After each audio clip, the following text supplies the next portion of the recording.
नमस्कार दोस्तों, स्वागत है आप सभी का super coaching IAS by textbook में। तो दोस्तों, पिछले 2.5 वर्षों में दुनिया में किसी भी सेंट्रल बैंक ने भारत के सेंट्रल बैंक यानी आरबीआई से ज्यादा गोल्ड नहीं खरीदा है। आरबीआई इमर्ज किया है as the top gold buyer. तो दोस्तों, यहां पे सवाल उठता है, आखिरकार आरबीआई गोल्ड क्यों जमा कर रहा है। एंड इस पर मैंने काफी ज्यादा कवर किया, तो कुछ आर्टिकल्स मिले जिसमें कहा जा रहा था कि इंडिया भी रशिया की तरह किसी जंग की तैयारी कर रहा है, क्योंकि रशिया के केस में देखा गया था कि before invasion of Ukraine RBI वहां के सेंट्रल बैंक ने, रशिया के सेंट्रल बैंक ने काफी ज्यादा गोल्ड जमा कर लिया था और डॉलर पे डिपेंडेंसी अपनी काफी हद तक कम कर ली थी। तो क्या इंडिया भी कुछ वैसा ही कर रहा है? दोस्तों, वैसा नहीं है। मुझे लगता है ये कहना बहुत ही फार फेच्ड है।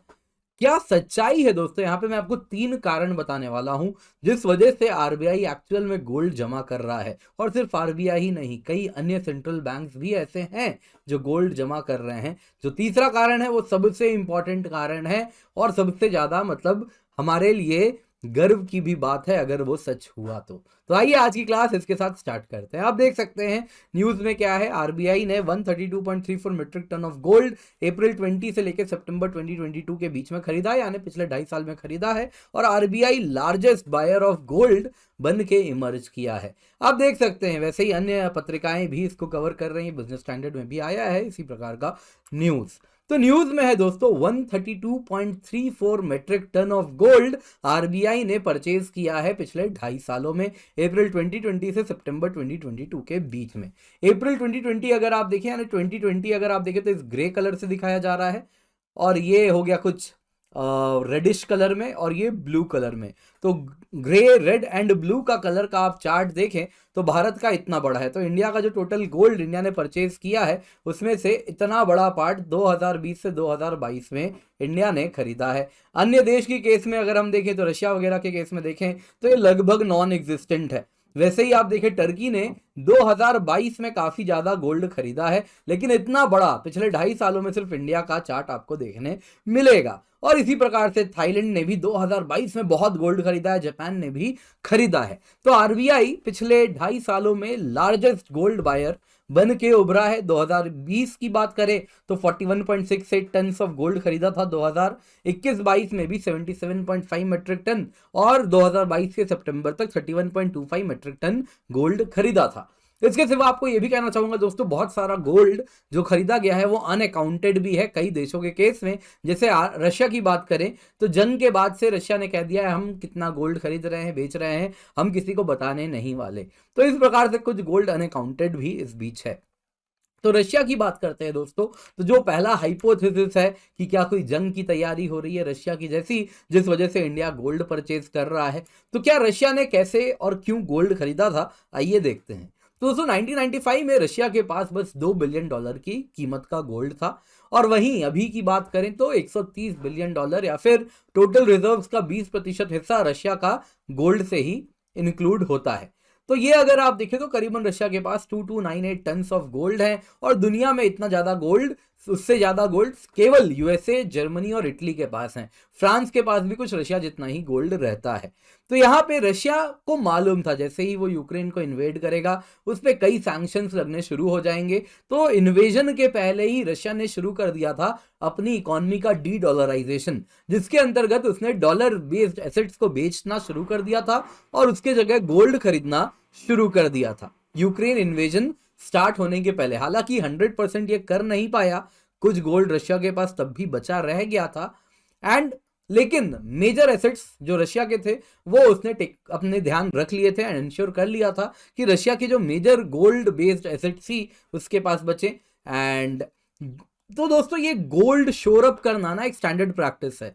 कई देशों के सेंट्रल बैंकर्स इस प्रकार से जब भी उनको लगता है कि आने वाले सालों में इकोनॉमिक अनसर्टेनिटी होने वाली है तो सबसे सेफ एसेट होता है इस दौरान गोल्ड। तो सारे के सारे सेंट्रल बैंक्स गोल्ड की तरफ भागते हैं। तो रशिया ने भी वही किया जब उनको मालूम था कि जंग शुरू हो सकता है 2022 में। तो अब देखते हैं इंडिया क्यों गोल्ड खरीद रहा है। 3 कारण है। पहला कारण है दोस्तों, डाइवर्सिफिकेशन ऑफ फॉरेक्स एसेट किया जा रहा है। तो दोस्तों, जब रशिया ने यूक्रेन को इन्वेड किया तो रशिया पे लगे इंटरनेशनल सैंक्शंस और जितना भी डॉलर की तरह गोल्ड, डॉलर पे तो आप सैंक्शन लगा सकते हो, लेकिन गोल्ड पे सैंक्शन लगाना आसान नहीं है। दोस्तों ये एक लर्निंग लेसन था दुनिया भर के सेंट्रल बैंक्स के लिए कि कैसे यूएस ने और वेस्टर्न कंट्रीज ने जो इस वक्त की इकोनॉमिक रिजीम है इसको कैसे वेपनाइज किया। तो चाइनीज न्यूज पत्रिका है, उन्हीं ने ये कार्टून भी शेयर किया था कि चाइना कैसे इकोनॉमिक सिस्टम को वेपनाइज करके रशिया को पनिश करने के लिए जो प्रिवेलिंग इकोनॉमिक सिस्टम है जिस पर दुनिया भरोसा करती है उसको वेपनाइज कर रहा है, उसमें सैंक्शंस का इस्तेमाल कर रहा है। वो यूएस के लिए पैर पे गोली चलाने के समान है। और इस कार्टून से यही वो बताना चाह रहे हैं कि दुनिया अब कहीं ना कहीं डॉलर पे, वेस्टर्न इकोनॉमी पे, वेस्टर्न इकोनॉमिक सिस्टम पे उनका जो भरोसा है वो कम हो जाएगा। और वही कारण है दुनिया भर में सारे सेंट्रल बैंक्स अपने फॉरेक्स एसेट्स को अब डाइवर्सिफाई कर रहे हैं और गोल्ड एंड वेस्टर्न कंट्रीज के करेंसी पर निर्भरता अपनी कम कर रहे हैं, क्योंकि उनको अच्छे से मालूम है कि भाई कुछ भी हो जाए, कहीं ना कहीं आप अगर देखें तो ये ससेप्टेबल है, इस पर कभी भी सैंक्शन लग सकता है, ये सेफ नहीं है। दूसरा कारण है दोस्तों 2023 टाइम एंड अगेन कहा जा रहा है एक बहुत ही अनसर्टेन ईयर होने वाला है। अब तो कई प्रेडिक्शंस आ गए हैं कि 2023 में आप अगर देखें तो इकोनॉमिक रिसेशन आने वाला है और कई रिपोर्ट्स आ चुके हैं। तो अब सेंट्रल बैंकर्स को मालूम रहता है, usually they know to read the chart, तो मालूम है अच्छे से इकोनॉमिक सिस्टम, मैक्रो इकोनॉमी कैसी चल रही है, उनको अच्छे से मालूम होता है क्या प्रेडिक्शन आ रहा है, दे नो वेरी वेल। तो उनको मालूम है 2023 काफी अनसर्टेन होगा, एक मेजर इकोनॉमिक रिसेशन देखने मिलने वाला है। तो इसमें कहीं ना कहीं 2008 में भी जब यूएस में फाइनेंशियल क्राइसिस आया था तो कई यूएस कंपनीज उसमें डूब गई थी और यूएस इकोनॉमी पर भी सवाल उठा था और डॉलर के डोमिनेंस पर भी सवाल उठा था। तो वो सवाल फिर उठेगा। तो इस वक्त बेस्ट होगा कि कोई भी कंट्री अपनी डॉलर बेस्ड जो भी एसेट्स हैं वो मिनिमाइज करे और डॉलर को एज अ ग्लोबल करेंसी एक सिवियर बैकलैश होने वाला है। तो उसी को ध्यान में रखते हुए आरबीआई भी क्या कर रही है कि डॉलर मिनिमाइज करके गोल्ड ज्यादा से ज्यादा खरीद रही है, सो दैट अनसर्टेन फ्यूचर कुछ भी हो जाए गोल्ड की वैल्यू रहने वाली है, 19-20 का ही फर्क पड़ेगा।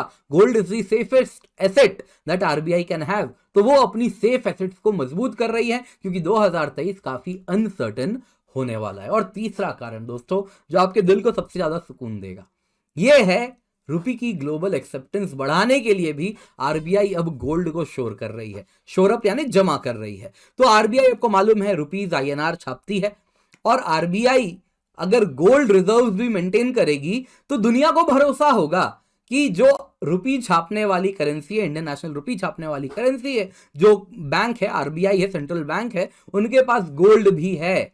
तो कुछ भी हो जाए तो रुपी क्या हो जाएगा, एक सेफ एसेट हो जाएगा। तो बाकी देश भी क्या करेंगे, अपने सेंट्रल बैंक्स जब वो फॉरेक्स एसेट मेंटेन करेगी तो वो INR based forex asset maintain करना शुरू कर देगी। तो इस प्रकार से आप अगर देखें तो इंडियन रुपी का जो लेजिटिमेसी है एज इंटरनेशनल करेंसी वो बढ़ जाएगी और इस प्रकार से रुपी भी अगर दूसरे देश जमा करने लगेंगे तो इंटरनेशनल ट्रेड में रुपी का इस्तेमाल करना भी आसान हो जाएगा। एंड इस प्रकार से आईएनआर का इंटरनेशनल एक्सेप्टेंस बढ़ेगा और कहीं ना कहीं इंटरनेशनल ट्रेड में हम डॉलर पे अपनी निर्भरता कम करेंगे। आपको मालूम होगा अभी रिसेंटली बैंक ऑफ सिलोन ने तमिलनाडु में अपना एक ब्रांच खोला है जिसके द्वारा रुपी बेस्ड ट्रेड को वो मजबूत करने वाले हैं। वैसे ही रुपी रूबल बेस्ड ट्रेड को भी मजबूती नहीं मिलने वाली है। तो ये सारी चीजें आपने पढ़ी हैं, आपको मालूम है। तो इसके पीछे अगर कुछ कारण है तो वो क्या है, अगेन रुपी को मजबूत करना है तो आरबीआई उसके लिए डॉलर खरीद के जमा कर रही, गोल्ड खरीद के जमा कर रही है, सो दैट एज इसकी जो बेसिस है इंटरनेशनल करेंसी वो मजबूत हो सके।